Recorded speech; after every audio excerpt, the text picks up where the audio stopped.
Okay. Good evening, everyone. My name is Kim Crucioli. I'm the Mayor's Liaison for the South End and Bay Village neighborhoods. Thank you for joining us tonight. I'm here tonight to facilitate the statutorily required cannabis community outreach. This is an application by Redemption Co. for a retail cannabis dispensary to be operated at the address of 29 Stanhope Street in Boston, Massachusetts. Just so everyone is aware, all attendees are muted and your cameras are off. I will be unmuting anyone with questions or comments when the applicant is finished presenting. When it's time for questions and comments, you can let me know you would like to speak by raising your hand. This can be done on WebEx by clicking the Open Participant Information panel, which would be the blue button with the little person on it at the bottom of your screen. And then click the hand icon in the lower right corner. If you're joining by telephone, please raise your hand by dialing *3. You will hear 2 beeps. When taken off mute, then it's your turn to speak, which I will be unmuting you. Once your testimony is done, hit raise hand again to unclick the icon. I'll be going over this again when we open up for questions and comments. Before we start, I would like to go over some expectations for tonight's meeting. I know this can be a pretty sensitive topic, but I would like to keep this meeting orderly and have everyone treat one another respectfully. I would just like to make it clear that no decisions are being made tonight, and at no time will it be acceptable to be disrespectful to anyone during the meeting, whether it's other participants, myself, or the applicants. Everyone is entitled to their own opinions. There are no right or wrong opinions. We are here tonight to try to collect as many comments and questions for this proposal as possible. I'm not here to facilitate debates amongst neighbors or to relitigate state legislation. I ask that all questions be directed towards the applicant and myself only. There will be no questions during the presentation. That will be done after. Once the presentation is concluded, I will reiterate some of these expectations. The applicant will answer all questions related to the proposal to the best of their ability. I will answer any questions specific to the city's process. If we're unable to answer some of the questions tonight, we will follow up with you after the meeting to try and get that information to you. I'll also be putting my email and my work number in the chat, so if you think of anything after the fact, you are able to reach out to me. There will be an open comment period. If you do not get called on tonight, or if you think questions have not been answered, please reach out to us and we'll work to get you that information. To reiterate, a debate on the legalization or morality of marijuana. That debate occurred at the ballot box, and we are here today because it's overwhelmingly supported in the city. Thank you again for taking the time to participate in tonight's meeting. I will now hand it over to the applicants for the presentation. Thank you. Kimberly, if I might, Dan is on, and it says you need to promote him in order to get him into the meeting, is what he's saying. Okay. I don't know if that makes sense to you. Yes, before I wasn't able to. Let me see if it lets me do it now. Gotcha. Yep. Let me know when to commence, please. And you're doing a great job.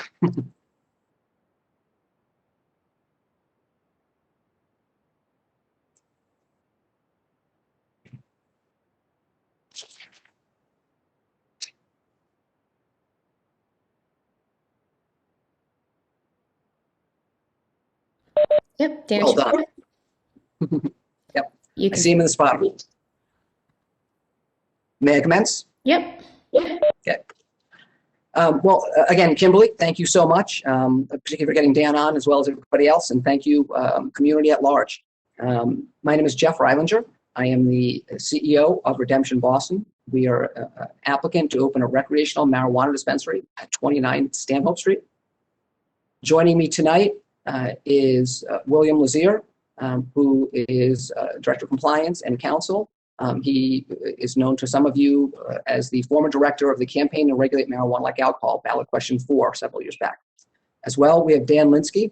Many of you know Dan, former BPD Superintendent in Chief, and somebody who's spoken at my events here and in previous events where, again, many of you probably saw me talking around 633 Tremont Street.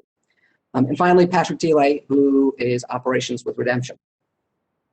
Some of this is going to be repetitive for a lot of you folks. I did this a few years back around 633 Tremont Street, and I think while I can't see folks on screen, I suspect we've got a lot of the same folks. People in the South End are passionate and caring about the community, so people show up, and that's admirable.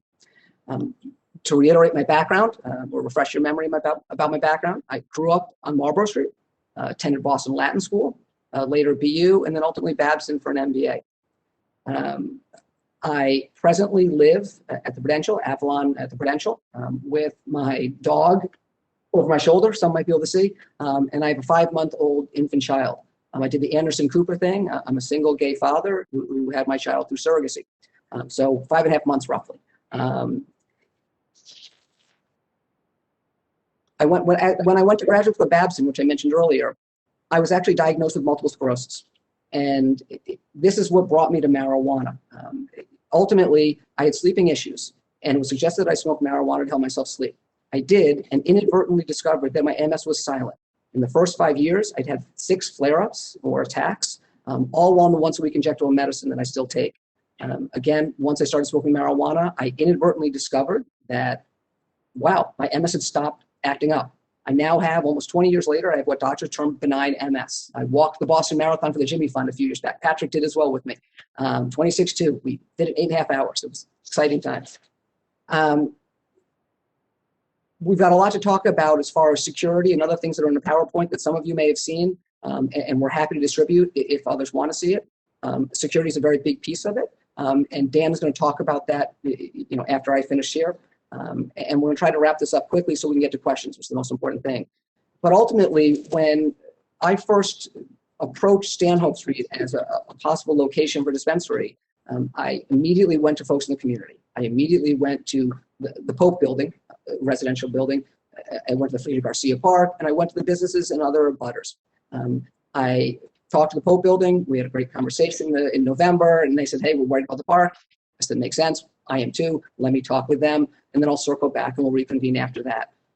I, over time, got to the park, appeared in front of their board, and ultimately the Frida Garcia Park voted unanimously to not oppose my application. When I returned to Hope to talk about this, they had already taken a vote. I've continued to try to get in front of them to answer questions, but have not been successful thus far. I do, however, have support, or I should say non-opposition, from a wide range of folks. We have over 100 residents in the immediate area, including residents on Stanhope Street.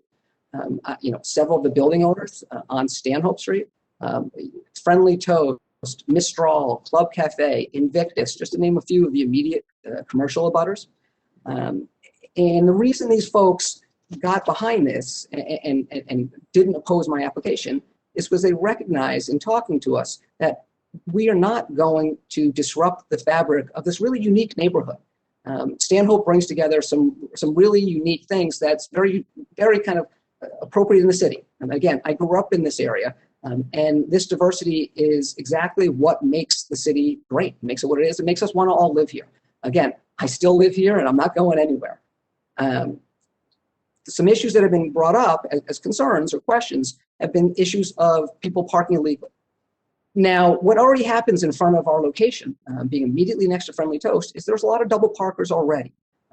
That's necessary for the Friendly Toast to stay in business right now. It's been a really tough time for restaurants, and we don't want to get in the way of that, but we will not add to that. We are not allowed by law to add to that. So we will have a person out front checking people as they come to the door, and that person will be watching to see if people are parking where they shouldn't be, and they will move them along. We have the ability to have lots of eyes on the street and ensure that people aren't doing the wrong things. A great suggestion was actually made at the Ellis meeting. I think it was the Ellis meeting a couple of days ago, that we could have sandwich boards that would remind people that the law says you're not allowed to smoke in public. You certainly aren't allowed to smoke in the Frida Garcia Park. And we can do that in a gentle way. And as well, I think we'll talk about when customers come in, they're going to sign an acknowledgement of rules, one of which is in the city of Boston, you can't smoke in public. They will sign acknowledging that receipt of those rules, and the sandwich boards will simply reinforce that. The other thing around people worried about parking is there are now 75 dispensaries in Massachusetts. There have been 3 recently advanced to move on to the next phase in the immediate area, 2 on Boylston Street and another one on Newbury Street. The fact is, people are not driving in from the suburbs to go into the city to get their marijuana.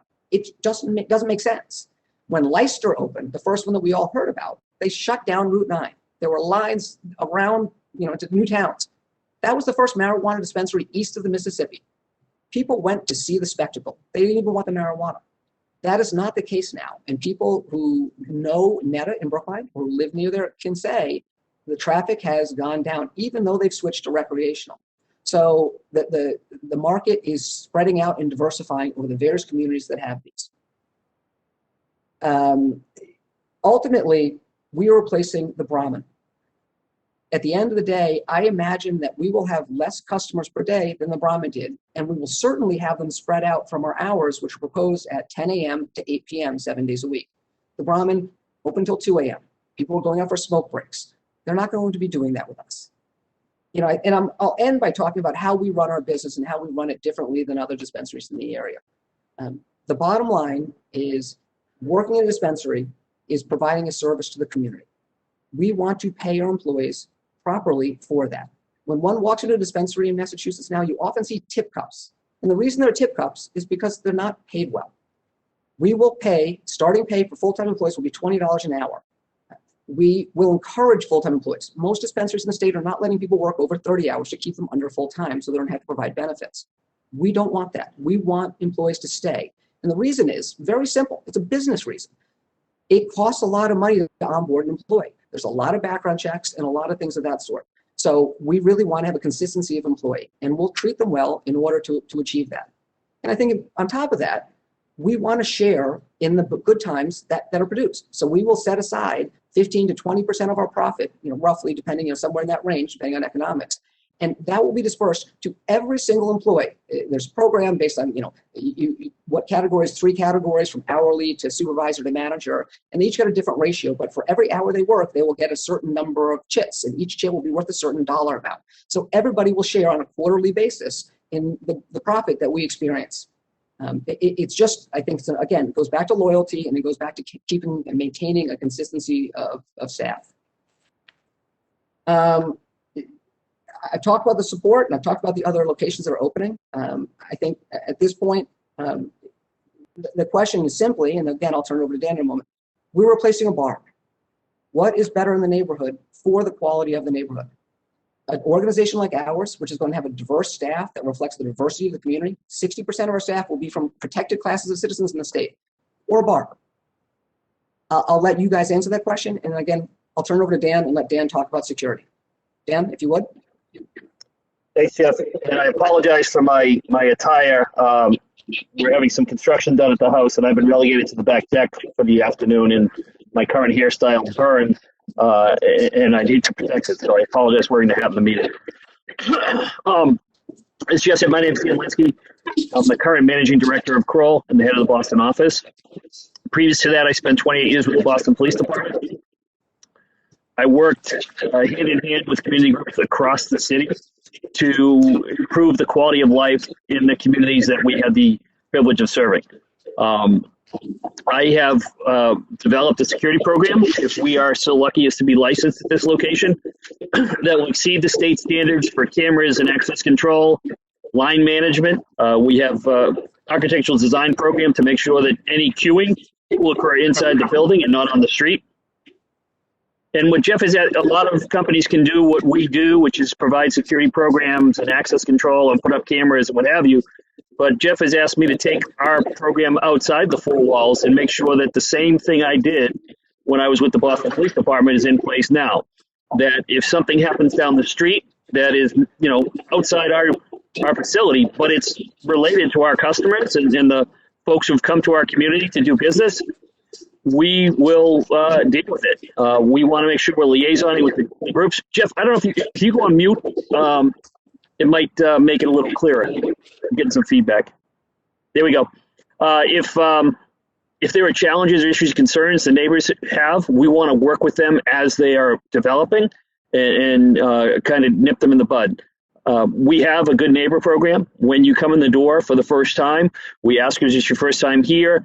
We enter you into our system. We have you sign a form acknowledging what the laws are for cannabis in Massachusetts. Some people don't even know. They think it's just legal. They can do whatever they want.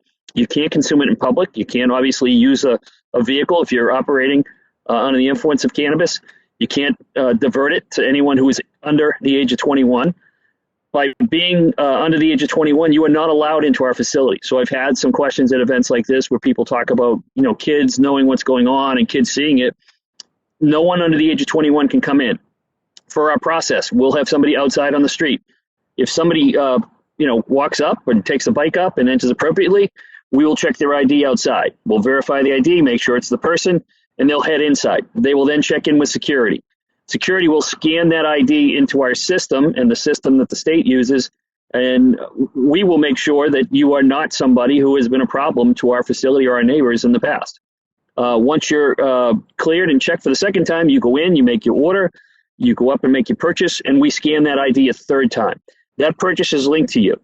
If that purchase winds up in a high school or a park, we will, as soon as we're notified of it, turn over the information to the appropriate law enforcement authority as to who diverted product and provide photographs and videotapes of that purchase. If a community group, I know we had a good meeting with the park. If somebody is in the park using inappropriately and the police are notified and let us know one of our customers did that, we'll identify who they are and they will be trespassed on the property. If a resident takes a photograph and says this guy was in the park acting inappropriately, and we go back and review our video for the day and say, yep, we got that guy's picture, here's who he is, that person will not be allowed in the park again. So we want to make sure we're dealing with issues and concerns before they become problems, and making sure that we are, not just having a conversation at this community meeting, but having ongoing conversations with the leadership and members of the community as the process plays out, and if we're lucky enough to get licensed, to make sure we're good neighbors.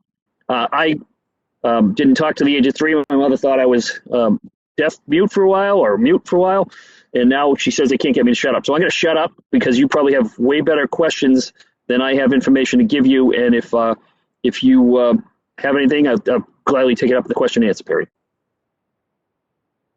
And I just unmuted, and thanks, Dan. And I think one thing I want to add, or maybe it's two things, is one of the things with the Frida Garcia Park is they have an open board seat.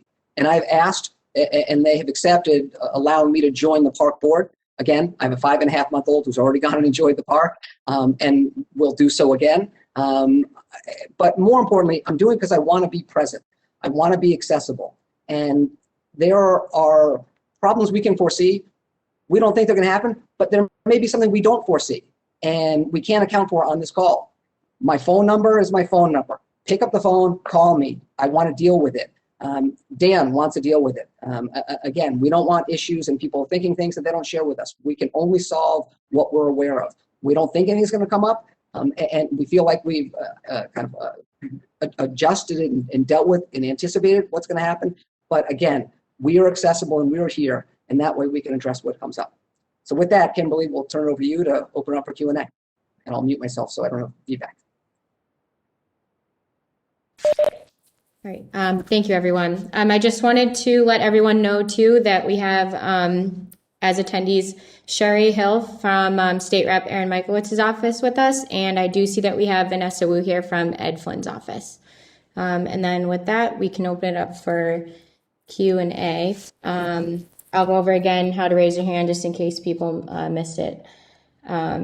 So if you are on WebEx, please click the participant information panel, which is the blue button with the person on the bottom. Then click the hand icon in the lower right corner. If you're joining by telephone, please raise your hand by dialing *3. You'll hear 2 beeps, and then when I take you off mute, then you can speak. I'll call your name before I let you speak too, so you're being unmuted. Once your testimony is done, hit the raise hand button to take you off the list. And then I have a list of people with hands raised already, so I will just be going down the list. First, I have Stephen Fox with his hand raised. Steve, you're unmuted. Thanks, Kimberly. Can you hear me okay? Yep. Okay, great.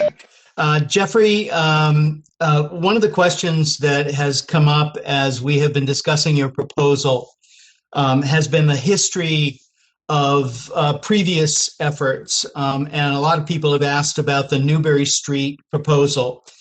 You had a very robust and very vigorous community engagement process for the Newbury Street location. And as you and I have talked about it, as a result of the permitting process, you ended up selling your interest in Newbury Street, as well as the approval, the Board of Appeal approval. And as a result, the Newbury Street location is in the hands of a third party.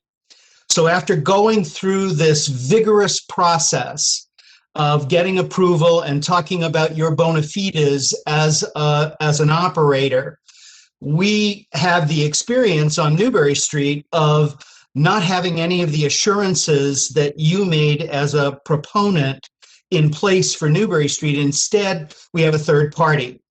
What kinds of assurances can you give the South End community that the same thing won't happen on Stanhope Street that happened on Newbury Street, and that suddenly, sometime in the future, we're going to suddenly be dealing with a third party from Chicago or Los Angeles or some other location, and all of the assurances that have been made to this community will go out the door? Steve, thank you for your question. And I'd love to talk about Newbury Street. So I was licensed on Newbury Street in 2017, I believe. And the city of Boston was not ready to give me building permits. The city of Boston has not opened marijuana dispensaries in the time from when I was licensed, largely from when I was licensed to now. There's been a couple of exceptions in the past, probably 6 months. Nobody got approved. I got approved, which was not expected. They thought I wasn't going to be able to pull it off on Newbury Street, and I did. And I did because my story is genuinely from here. And as a result, and Steve Fox, I'm hearing, there you go. Thank you. Walking away from Newbury Street hurt. It hurt a lot. And the only reason I did it was a simple one. It was economics. I was paying $25,000 a month rent. And I did that for a year and a half. I am not a Boston billionaire. I cannot afford to do that. I didn't have a choice. I did not want to sell Newbury Street. My first job out of college was managing the Reebok concept store at 344 Newbury Street. I had 8 jobs on Newbury Street before that, from Haagen-Dazs ice cream store to Ready Vision video leasing to Dave's Homemade to Wheels skateboard shop to Morgan Gallery. I mean, there's more. Again, this is where I grew up. This is what I wanted to do, but I was not allowed to do it. The city of Boston wasn't ready. And that's just a reality. So I can tell you today that this is likely not the first call like this Kimberly's had, because these things are coming now. The dam has burst and they're starting to open. And I think everybody on this call can point to 1 or 2 locations they've seen unexpectedly on their commutes wherever they go. Again, places are starting to open. So I do not anticipate the same issue. I have the same expensive rent. So if it takes me a year and a half more and I get to the end and I'm still delayed by the city, could I run into the same situation? I guess it's possible, but that is certainly not my intention. And I would suggest this is why when they first passed these laws, everybody in Boston said, from the governor to the attorney general said, we don't want MSOs, multi-state operators. We don't want big McWeed. And guess what they got? They got the Walmarts of weed. You look at who's open in Boston, Milk Street, it's Columbia Care, former Goldman Sachs, MSO, multiple states. The only other one in Boston that existed until recently was Mayflower out on Harvard Ave, Alston. It's almost Brookline. That's Ianthus. They're the top 3 operators in the United States, if not world.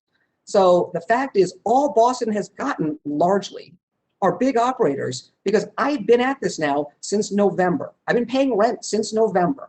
And, again, I haven't even started the state application because I have to get through this. So if I'm lucky, I'll be applying to the state in June.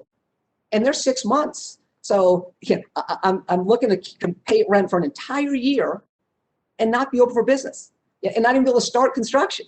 So, Steve, I understand why you bring this up. But please understand, just like it was not my goal to walk away from Tremont Street, where I spent 18 months and a lot of money. It has been my goal to open.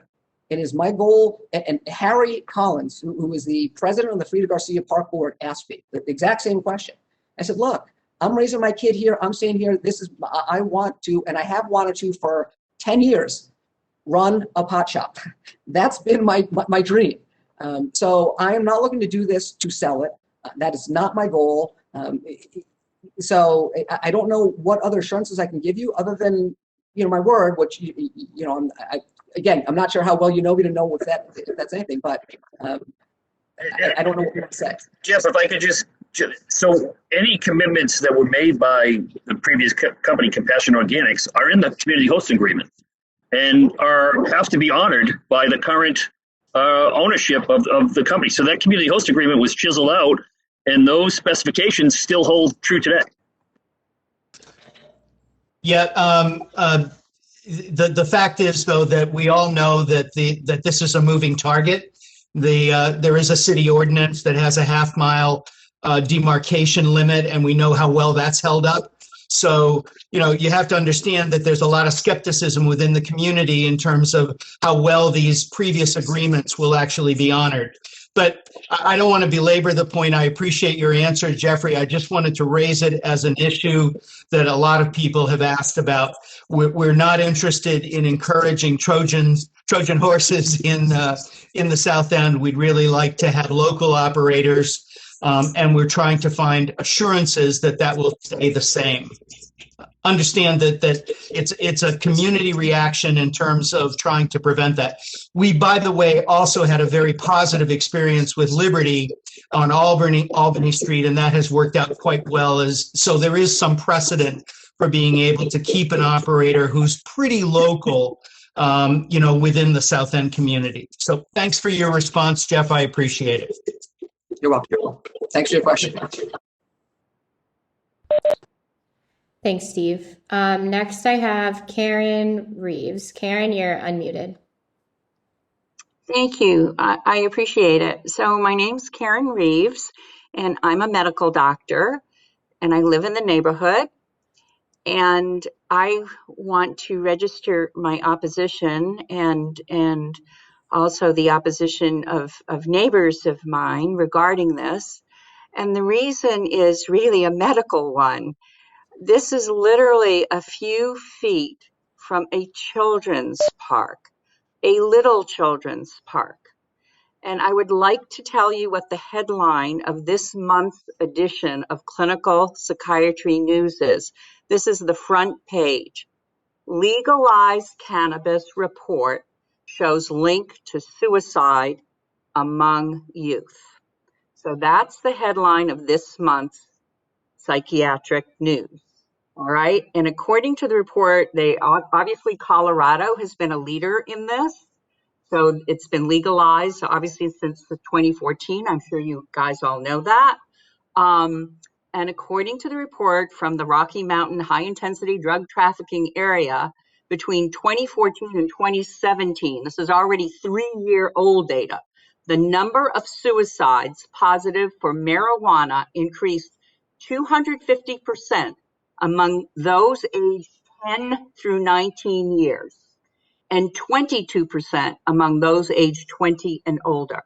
Other states are seeing something similar, and there is emerging research showing a relationship between suicidality and the use of marijuana, especially in those that are available in legalized markets.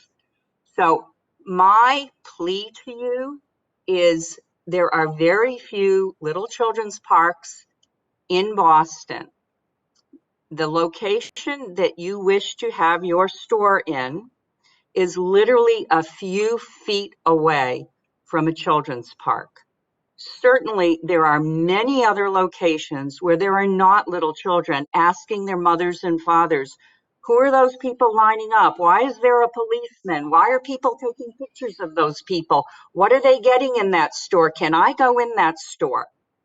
This really is not something that the community needs.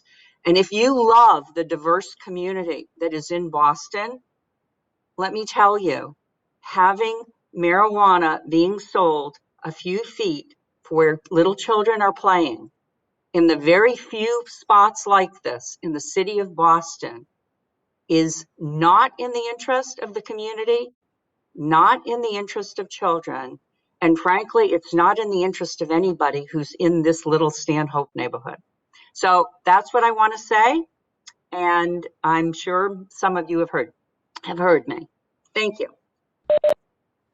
Thank you, Karen. Kimberly, can I make a comment to that? Oh, sure. Yep. I know it wasn't a question, Karen, and I appreciate the comment. Netta, the Brookline dispensary, which is the busiest marijuana dispensary in the United States. I'll say that again. Netta is the busiest marijuana dispensary in the United States. And the reason is because Boston has none, by and large. So everybody goes there. And Massachusetts didn't have a whole lot. So people from all around Eastern Massachusetts. Their neighbor is a Bright Horizons. They share a driveway with the Bright Horizons. Kids are playing right there, looking over that driveway. And Brookline, where I went to high school, I grew up in Boston, but went to high school in Brookline, didn't see a problem with it. Just as the Frida Garcia Park Board unanimously didn't see an issue with this. The report that I just got, the article I just got, says study finds no evidence legal medical cannabis increases youth marijuana use. This was an article just got days ago, or earlier today, I believe. So I really appreciate your position and your belief. I've not seen the evidence you're referring to, so I can't speak to that and comment, but that has not been my experience from the information that I've been exposed to.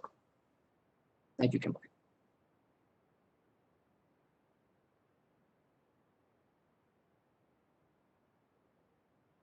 Kimberly, you're muted. You're muted, Kimberly. Oh, I'm sorry. I said I'm giving Karen a chance to respond to the comment. So Karen, you're unmuted now. Thank you very much. So first of all, you were talking about medical marijuana. I believe you're selling recreational marijuana in this facility. I'm a medical doctor. I'm speaking from many years of experience, and how shall I say, the evidence is so growing in places that have legalized marijuana, and I'm not here to discuss what I think or don't think about that. What I'm saying is the city of Boston has so few children's parks that a parent should be allowed to take their child to a park and not have to explain why a few feet away there are policemen, there are people queuing up, there are people shooing away people. What are they selling in that store? It's a secret. It must be really exciting what's going on in that store.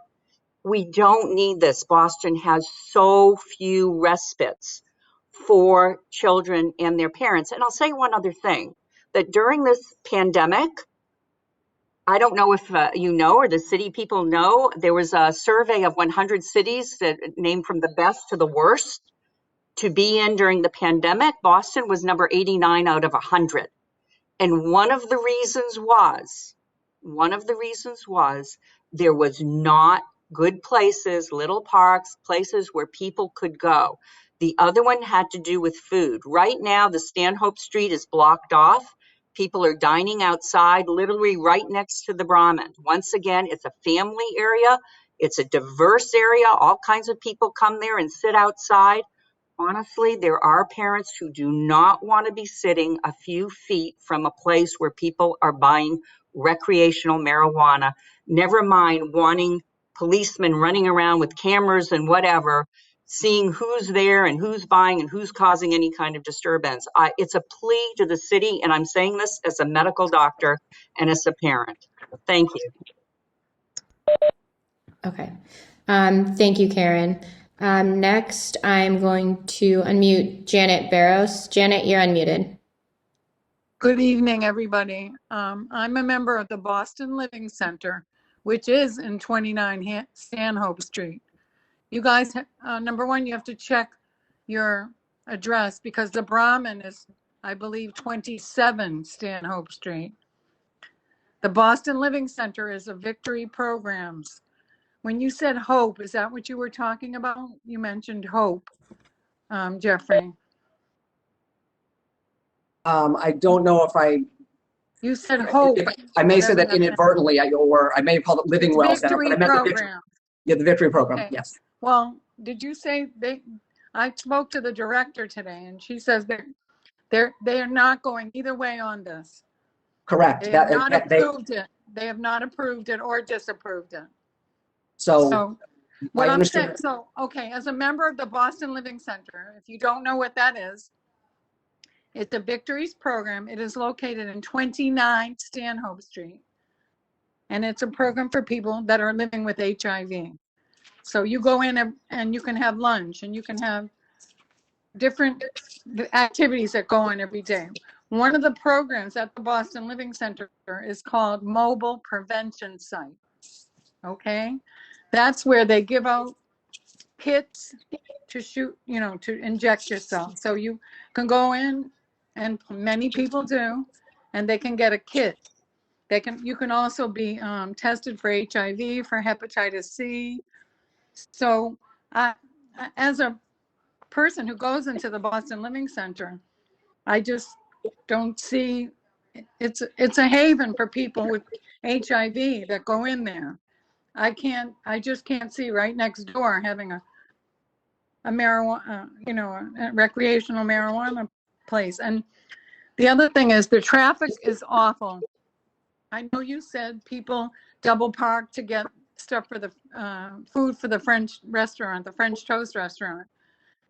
You can't even, some days you can't even, the wheelchairs that go into the Boston Living Center, they block the ramp. That's just people buying food at the Friendly Toast. I can't imagine what is going to happen on Stanhope Street, because it's a small little street. It only goes one way. And, as much as you say that you're going to, monitor the traffic and everything, well, Friendly Toast doesn't monitor it. And every day they're blocking the ramp. And people who go into the Boston Living Center who are in wheelchairs, who are handicapped, can't even get up the ramp. So we called the police and everything. So I just don't like, I see that there are many other places besides next to a place called the Boston Living Center through Victory programs to put a and it's right next door, like literally. And please check, because you put 29 Stanhope and that is not the address. The Brahmin is 27. So you need to look at that, because you don't even have the right address. So I just wanted to say I am definitely opposed because of those reasons. Thank you.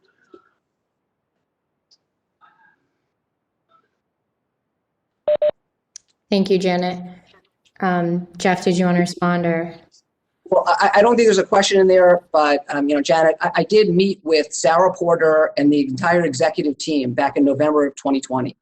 So I understand the Victory program, or the Living Well Center, as it used to be called when I first was exposed to it, gets their money from the federal government, so they cannot take a position. But I also understand they're not on this call saying they oppose. So they've not given non-opposition or support, but I've met with them again. I met with their executive team. So I'm very aware of the program and what they do. And in fact, one of the employees there runs a security outfit and will be helping to monitor our door security. He's one of the people who works at the front desk there. And again, that is we really want to be good neighbors with those folks. They do such noble work. So we do not want to detract from that at all.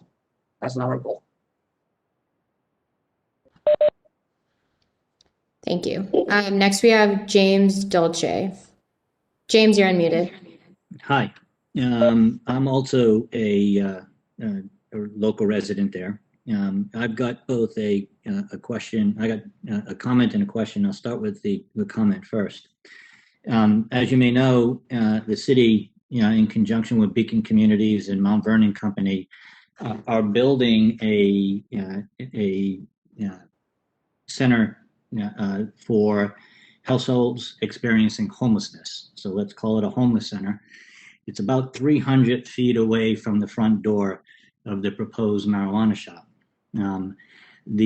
I've spoken to the developers of Beacon Communities and as well as the Vernon Company. And as you may know, the Boston Housing Authority and the Boston Department of Neighborhood Development are also involved in this project. these homeless people will be getting intensive case management services on site from the Pine Street Inn. But the issue is the types of residents that will be housed there. These will be, given that the screening is only screening for non-U.S. citizens, persons convicted of producing methamphetamine, and Tier 3 sex offenders. Anybody else will be eligible for, including residents engaged in substance use or seeking treatment. Anybody else will qualify. It is, I guess I would say it's unusual to think that it would be a good idea to put a marijuana shop 300 feet away from a homeless center, which is going to have 111 units for households experiencing homelessness. To put a pot shop 300 feet away from potentially 111 households where you've got residents engaged in substance use or seeking treatment who will qualify for those houses. That's comment number one. The second comment is, has there been, is a question essentially, has there been, in fact, a traffic study? And is there a traffic study available? Because as was just mentioned, the Stanhope is a one-way street. It's currently closed. There is no parking available on Stanhope because the street is closed. And any given time and any day on Clarendon, which is on the corner of Stanhope, there is no available parking. In other words, all metered parking places are taken. And likewise, on the corner of, I think it's Columbus or Columbia, there also is oftentimes no parking available. So I'm not sure where you're going to park people that are coming. You certainly can't park in Stanhope. Little parking available in Clarendon. There is no parking lot accessible.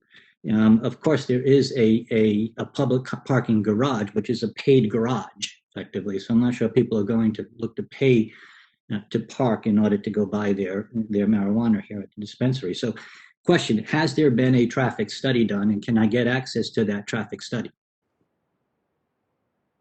We have not done a traffic study. It is our expectation that one of the values of this location is the proximity to the Back Bay train station. We do not expect, as I said earlier, people will be driving into downtown Boston to obtain their marijuana when there's marijuana available in their community with parking lots. It's just, people will come in to go to work and stop by, at a similar time, but people are not going to be making trips in with their vehicle to come to us. That is just not the expectation. And again, when we open, there's 75 now. By the time we get open, there will be 85 or 90 dispensaries, if not more, open around the state. Which will make it even more accessible in people's individual neighborhoods. So again, I understand the concern, but I think that's having a store in the city. If you have a store in the city, you don't have a parking lot for it designated.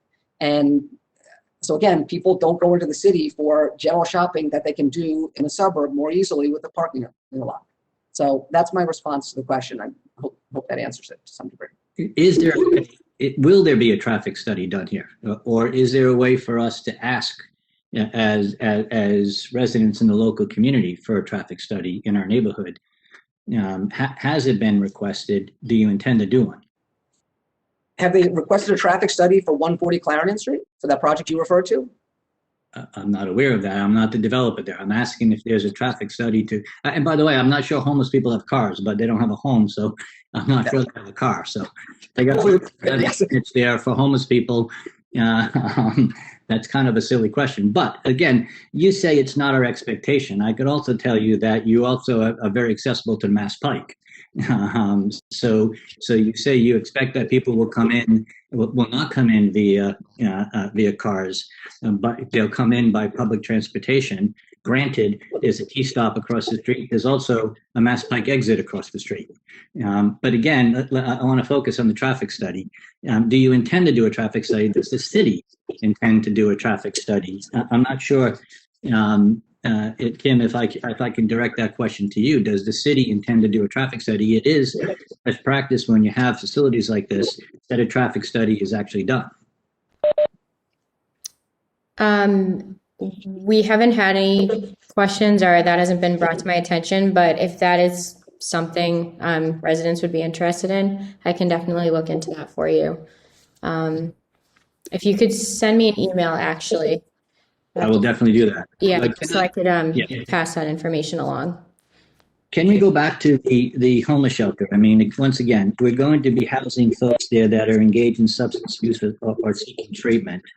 There will be the services on site provided by the Pine Street Inn, referred to as intensive case management services. So we're going to house homeless people who have substance abuse problems 300 feet away from a recreational pot shop. I'm not even sure if the city realizes that they're doing this, because we got two projects currently in process, and which are going to converge within 300 feet of each other. Yeah, so I can probably address that. Individuals who are engaged in substance abuse, who are going to not use substances, are not going to use substances, right? They'll use the AA program, NA program, their personal will. And I've got a lot of experience. My family was intimately involved in the recovery community for a number of years, and still is. Unfortunately, people who are going to use drugs will use drugs. And the client that is coming into this facility is not an individual who's homeless and doesn't have expendable income.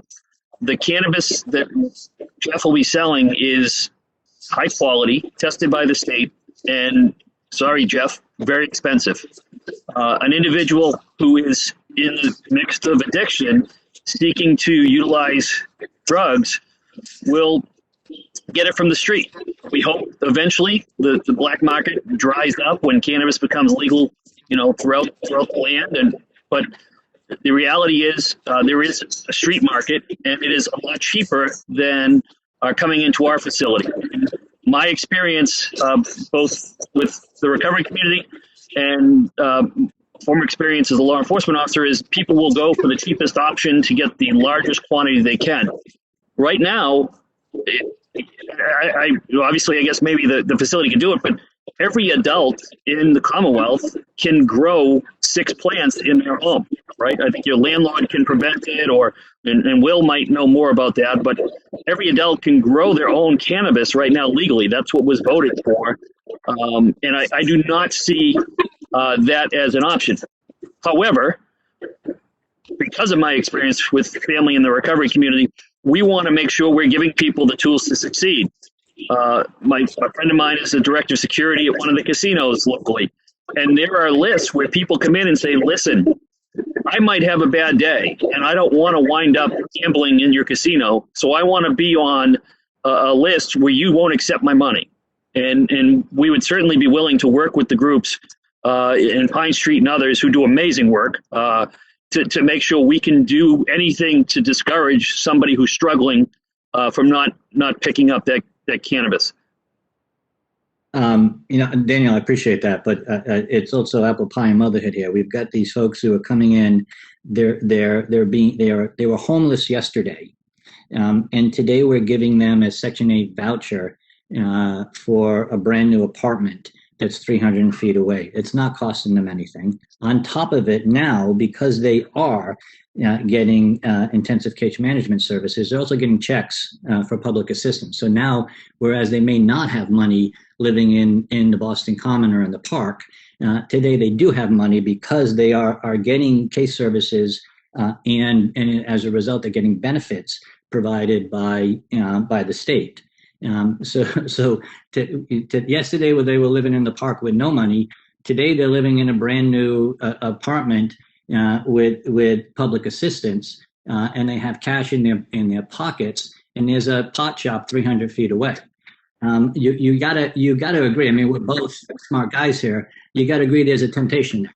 The city. I would agree 100%. And I would agree that in my experience, the temptation is less for cannabis and the temptation is more for opioids. In my experience with family who Temptation is for anything which is available. I'm putting cash in your pocket and I'm making this available 300 feet away. And by the way, I'm not even sure the city knows that they've got these two things converging. We're having a discussion right now to get approvals for a marijuana shop.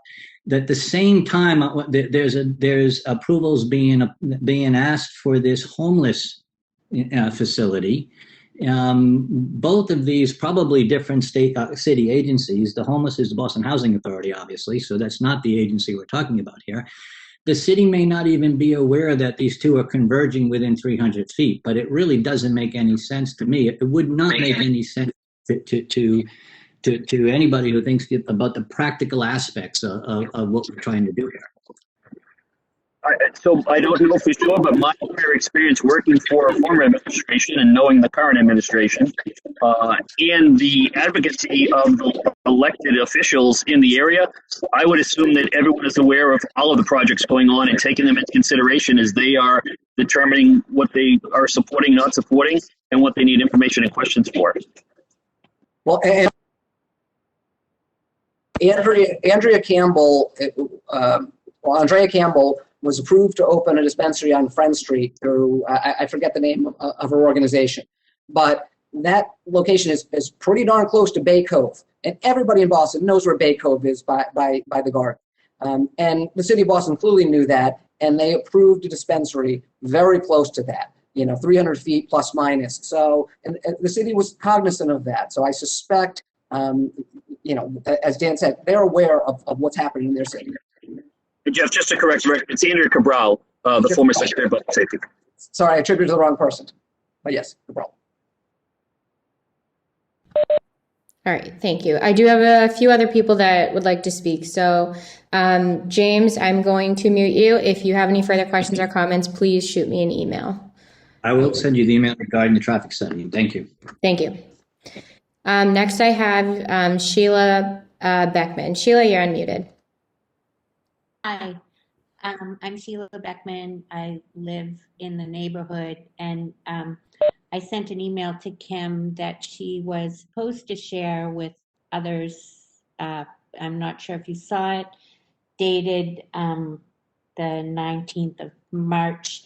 And what has me really flummoxed about this whole proposition is I went to the Cannabis Control website, the Massachusetts Cannabis Control website, and very plainly it says that there is a 500-foot buffer zone around schools and playgrounds. And this is not only 300 feet or less from the homeless thing that we were just speaking about, but it is 75 feet plus from the playground. And I'm at a loss as to why, I mean, is it a law? Is it a law that is the buffer zone law, or is it? I don't understand. I might be able to answer some of the confusion. Initially, when medical marijuana was passed, it was within 500 feet where children may gather. So that's parks, community centers, any places where children may gather. When they redid the law for recreational cannabis, the state decided to make it just K through 12 educational facilities. So the state legislation specifically spelled that out. Now, the cities have the ability, and Will can correct me if I'm wrong, to further restrict that if they wanted to, but it's my understanding the city of Boston adapted the state regulations so that it's only certified schools that are prohibited from being within. So the park would be exempt. Although you were correct, in the first iteration of the law, the park would have been precluded. they have not updated their website. I'm sorry, I don't understand why the public isn't. If it changed, why does it still say what it says? I'd like to speak to that, if I could. Can you hear me? Yes. So my name is Will Luzier, and I'm an attorney. As Jeff said, I used to be the campaign manager for the campaign to regulate marijuana like alcohol. Before that, I was also parenthetically the executive director of the Interagency Council on Substance Abuse and Prevention, working very closely with Lieutenant Governor Murray on a whole range of substance use issues. The Cannabis Control Commission regulations, and I'm happy to send you the current copy of the regulations or the current section of the regulations that deals with the buffer zone. And it only entails 500 feet from a public or private school offering K through 12 education. So there's not in, and I've been to all of the Cannabis Control Commission meetings, and my recollection is that the adult use cannabis control regulations have never included playgrounds or other places where children congregate. They've only included those educational institutions within the buffer zone. I'm just sorry because that's what it says on the Massachusetts Cannabis Control. I'm not sure, Kim, if you shared my letter that I actually copied and pasted and underlined that what it said, and it did include playgrounds. I would recommend you reach out to Yao GB, who is the general counsel for the Cannabis Control Commission. If they still have erroneous information on the website, I'm sure they would like to know about that and correct it. And you can find his name, I believe, on the website. Yao GB is the general counsel for the Cannabis Commission. So there's no law that it's directly across the street. Not currently involving parks. And when was it updated? What? When was what updated? Recreational buffer zone, Will. Like I said, from the beginning, it's my understanding that from the beginning, the adult use regulations have never included a buffer zone that included playgrounds or other places where children congregate. But I'm actually looking it up right now, and I'll put it in the comments. Okay. Are you looking at the Massachusetts Cannabis Control website? Yes, I am. And do you see where it says buffer zone? I'm going there right now. Sheila, just to also speak to your comments about the Snowden School. Again, regulations entail that, this is from the entrance to the school, which exists on the basement level here. So it's more than 500 feet away. In fact, it's closer to 650 feet away. So it's also a non-issue. I'm sorry, I don't know even what the Snowden School is. I was talking about the Frida Garcia Park.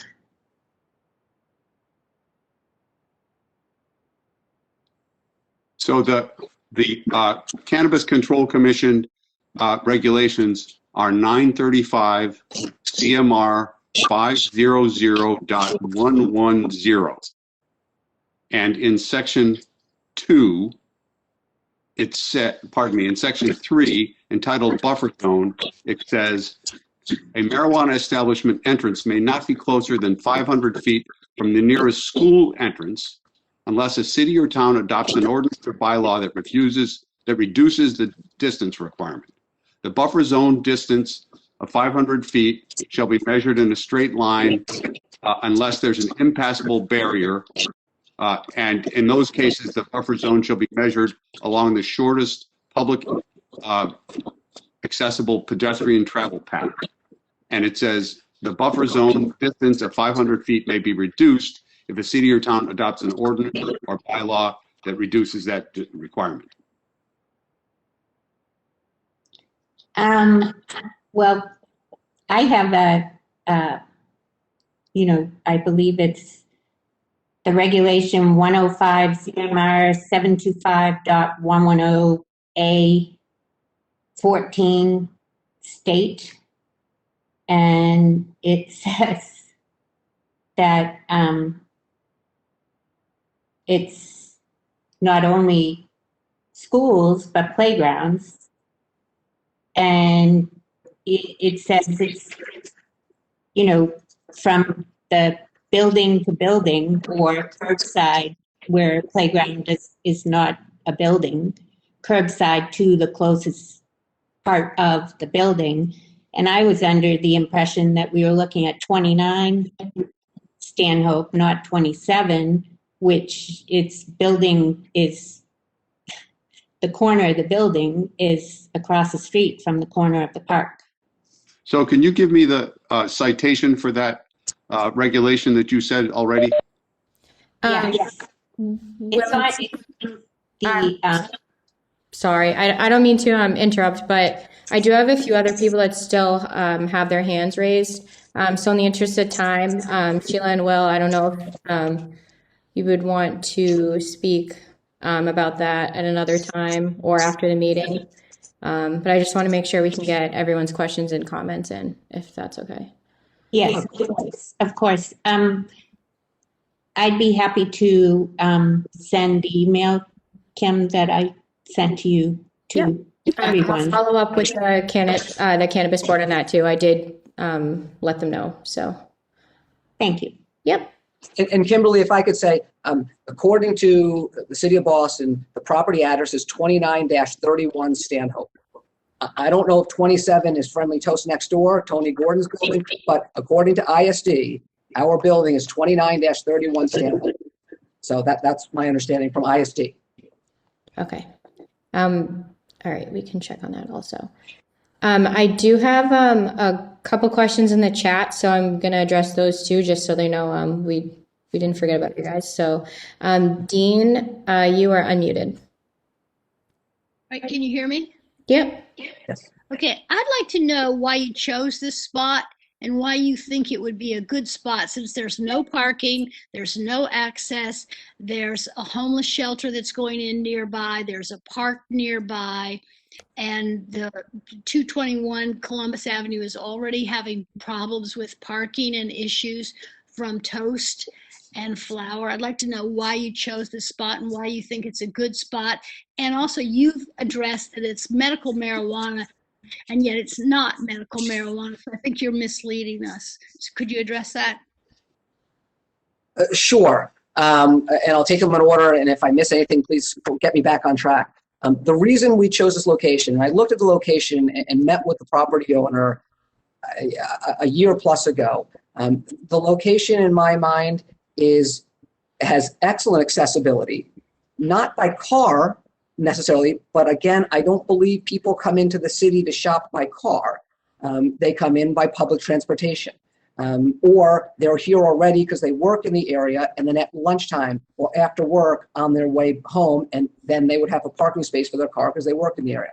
So I think it's an accessibility. I think it's a very accessible spot.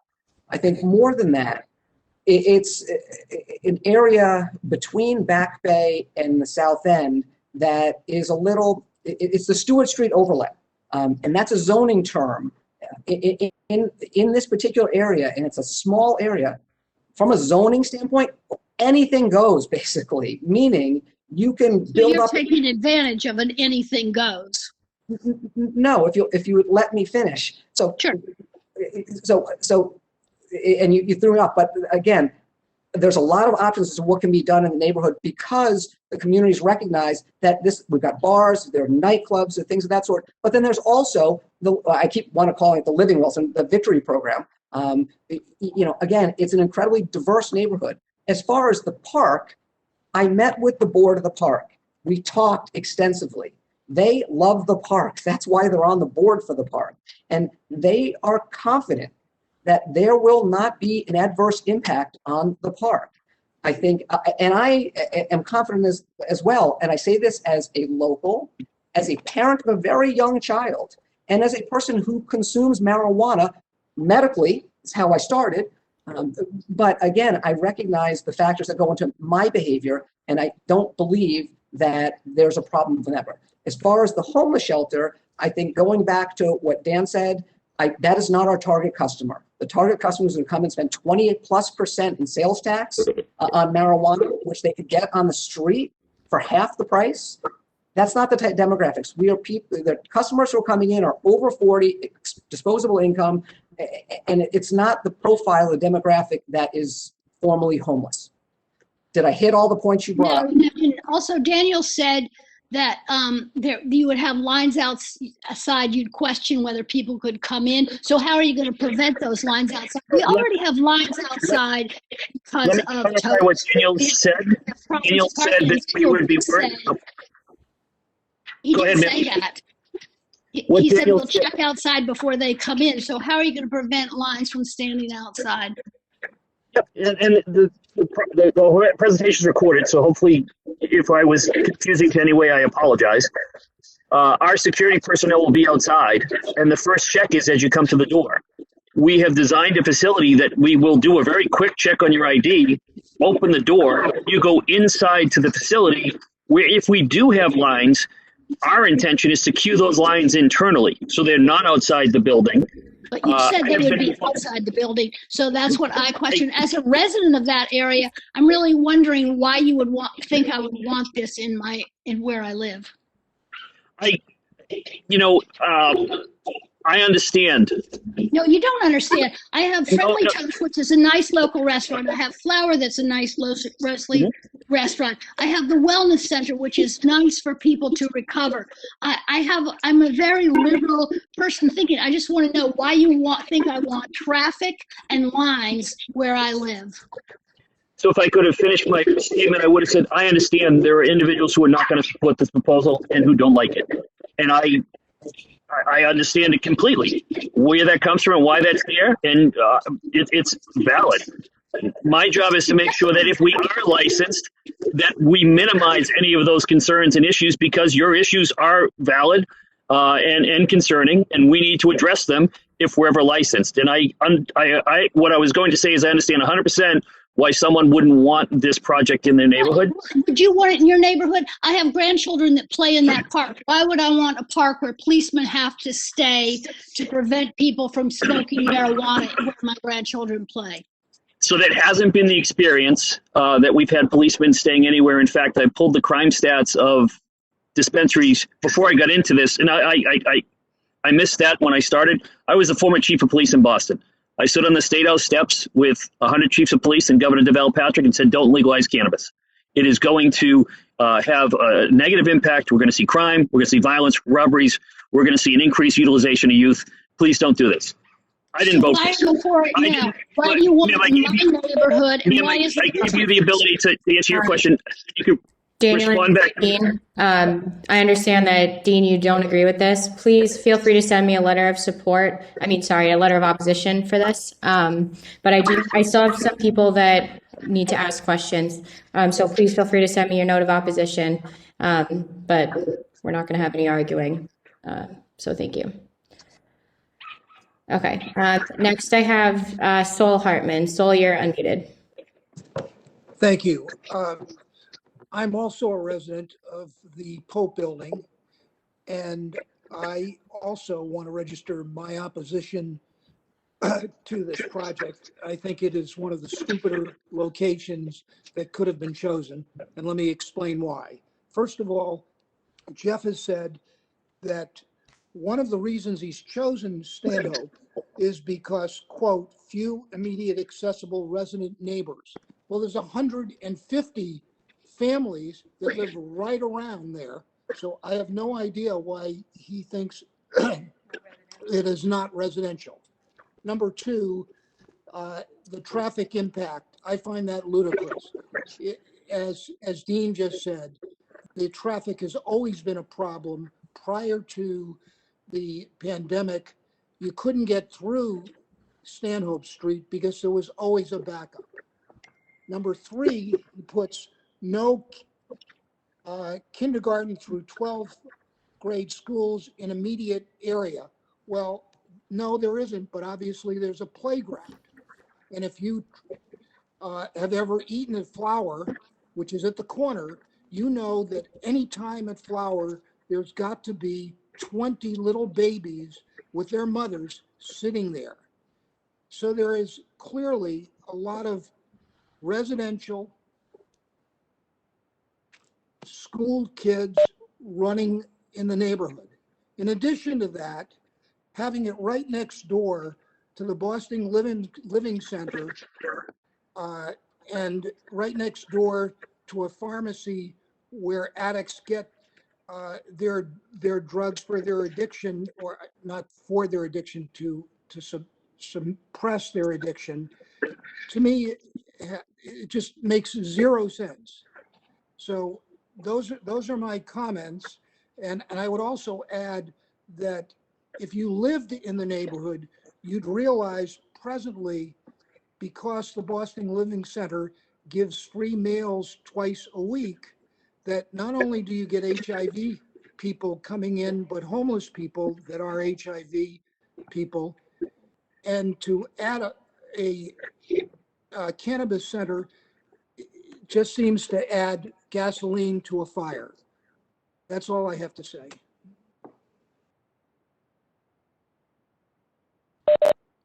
Thank you so much. And then, just like I said before, any notes of support or opposition, please email them to me after the meeting. But Jeff, I didn't know if you wanted to respond, but. I don't think there wasn't a question there to respond. I don't believe. I mean, I think we've hit the points. We might just disagree. All right.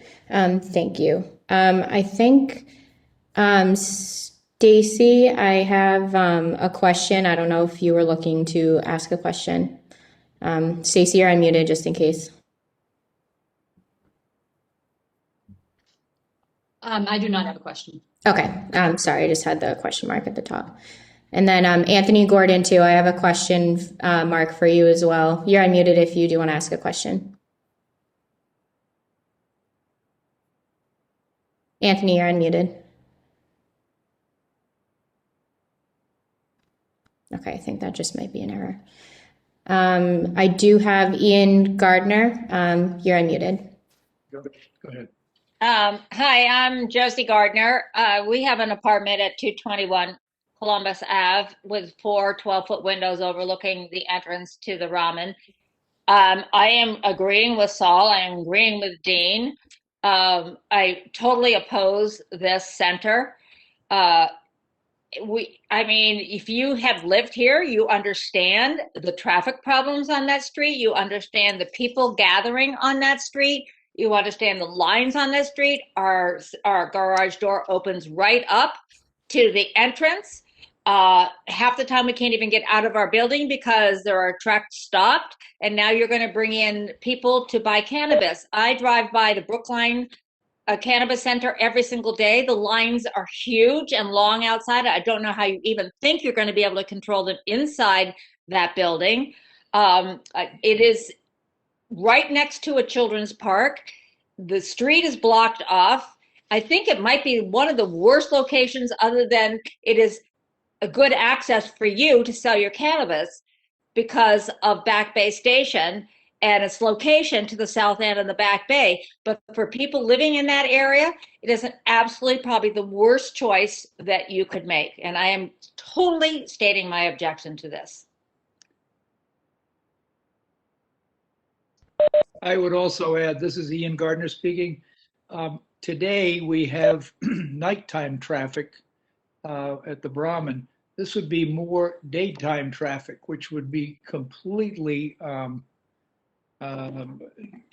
will be a mess. So, Kimberly, I have sent you an email stating that I would like to see a traffic study on this as well. And thank you. Thank you. Gina Dodd, you are unmuted. Oh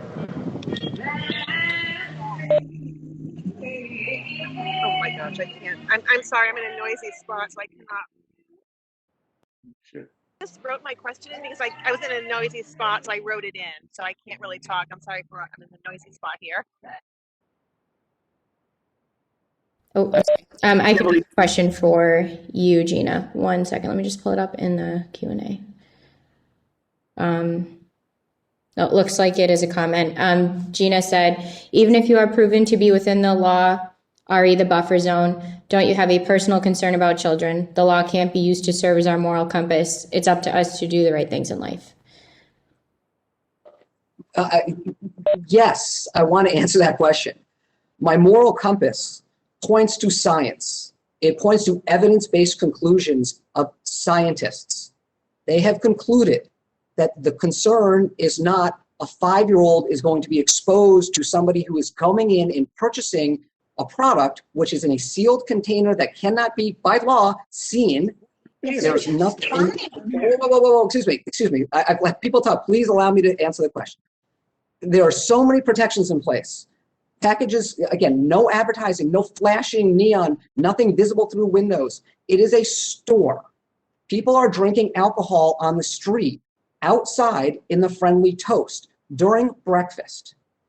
The concern, in my mind, is always for the kids. But if we're worried about the kids, we should worry about things that actually endanger kids.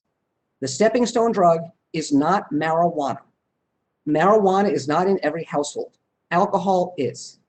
Alcohol is right in front of these kids every day.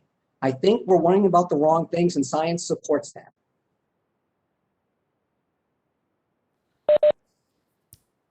Okay. And then next I have Jonathan Smith. Jonathan, you're unmuted. Great. Kim, can you hear me? Yep, we can hear you. Kim, can you? Oh, great. Thanks. Jonathan Smith, I live in the South End for many decades, and I serve on the Ellis Neighborhood Association Development, Licensing, and Zoning Committee. Jeffrey, you and your team presented to our committee a couple weeks ago, and I wanted to follow up on a question that I asked you that night.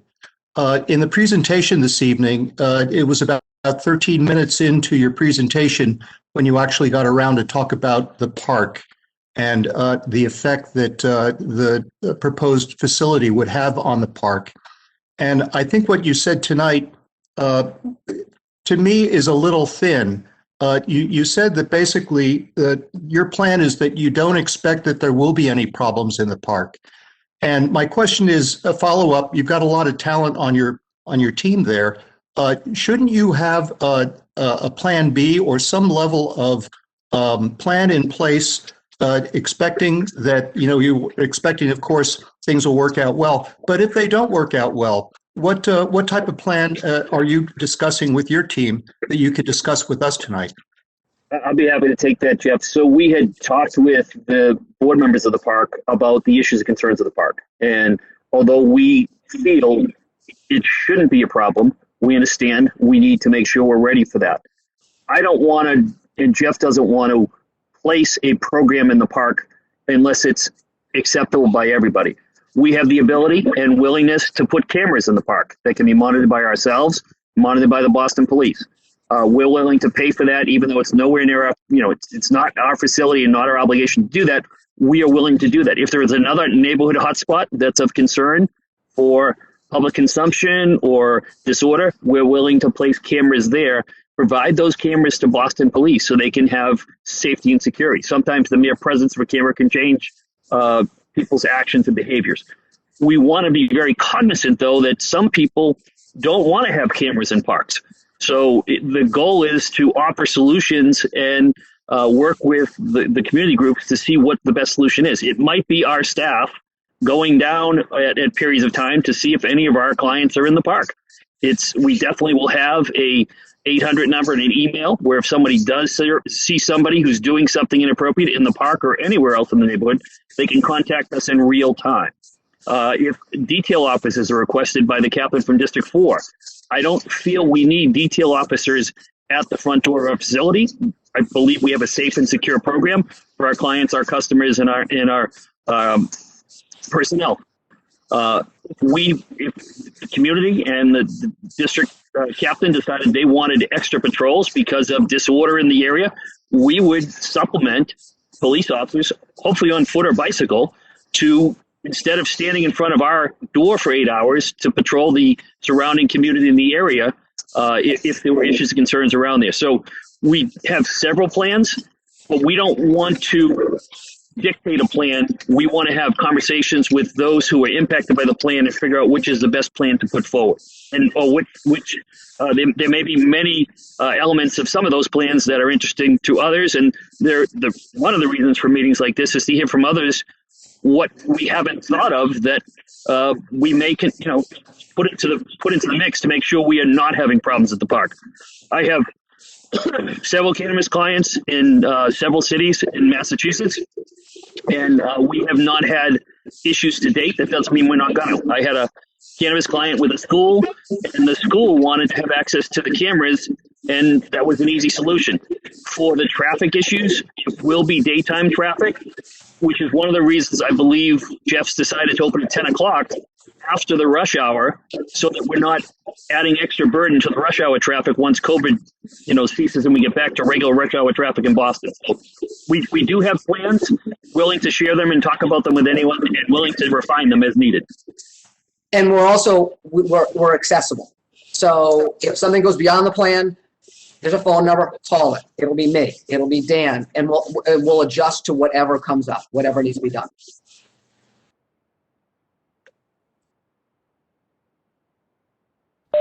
Thank you, Kim. I'm done. Okay, thank you. Just a moment here. Okay. I do have a couple people that would like to speak that spoke already, but one person that was not able to speak yet just raised their hand, so I'm going to unmute you very quickly. Anthony Gordon, you're unmuted. Anthony, can you hear us? Anthony, if you can type your question in the chat box, I'll read it out and we can answer it.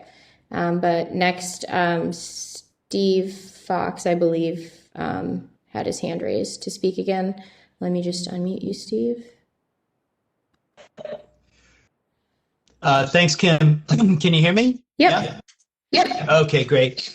Hey, Jeff, consistent with your commitment to really want to engage the larger South End community in this proposal, given some of the comments that have been made tonight, I'd love to ask you to try to set up another meeting. I know you've met with everybody and their brother thus far, but I think that some of the questions that have been raised about the conversion by Beacon Communities and the Pine Street Inn for the wraparound services that are going to be offered at the former Y, that are really on the border between Back Bay and the South End, that might be helpful. I think it would be terrific if your team would reach out to Beacon Communities and the Pine Street Inn. Pine Street is going to have about 100 units of the 210 that are actually planned to be affordable housing, and just listen to any concerns that they may have so that you're adequately prepared to address any of those issues as they arise as the process moves forward. I think that would be a useful and helpful outreach for us based on some of the comments that have been made tonight about what's going on at that particular location. So just a recommendation that I wanted to make. We love recommendations. And let's get started. All right. Thanks, Steve. I'm just checking to see if there's anyone else.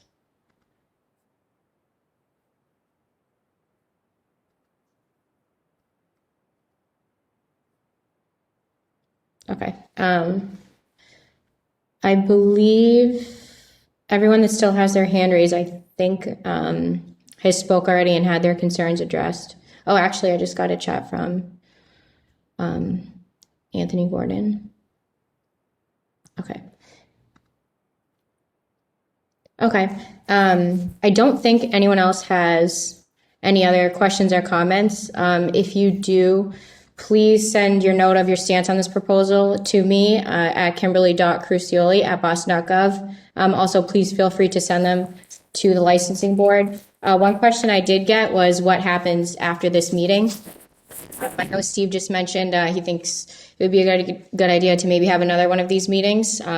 We could do that, but just the general the next steps in this process. So I will be notifying the Cannabis Board that the applicant has completed the community process.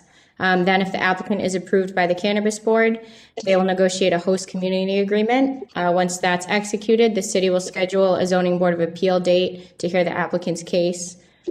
People will be notified about that as well. The ZBA hearings are public, so you can attend those if you'd like. Then if the ZBA approves the applicant's conditional use permit, they will then have to go through the state application process with the Cannabis Control Commission. Then the City of Boston will provide the commission a document that shows that the applicant has executed a host community agreement. And then if they get approval from the state, they can register as a business in the city. So that is it for the next steps after this process. Jeff, I don't know if you have any closing comments or. No, I just want to thank you for putting this meeting together, and thank folks for attending. Again, I've made clear my commitment to this community, having lived here for my entire life, and that doesn't change. I encourage people to talk to me and ask me questions. I'm incredibly disappointed that I was not allowed to present my proposal to the Pope building because many of the Pope residents are on this call. Yet a vote was taken without hearing me and without talking to me. And I tried hard even after the vote was taken. And I still am encouraging that. I would love to present via a Zoom or a Citrix to answer questions. I may change minds, I might not, but at minimum I can answer questions and we can at least have a dialogue. So I'll just put that out there. And again, well beyond this call, that offer is extended. So, and again, thank you, Kimberly. Thank you. I do have the last comments from Anthony Gordon. I just wanted to officially put them into the meeting. He says he has listened to all of the folks who have made up their minds that this sale of this legal product would not be acceptable. He also says, I live across the street and have for 40 years. I think that it's no more of a problem than a liquor store would be. But also please feel free to send me any of those comments in a note, or also please send to the Cannabis Board. I'll put my email in the chat one more time just so everybody has it. And then just also so everyone has my phone number, it's 617-635-4517. Kimberly, can you put my email in chat so if people want to email me, they can do that as well? Sure. I don't know how to do that myself. That's okay. I will put both of our email in the chat. And again, I encourage people, email me, ask questions. I'm totally approachable, so please, I encourage that. All right, just one moment here. I'm going to put the emails in.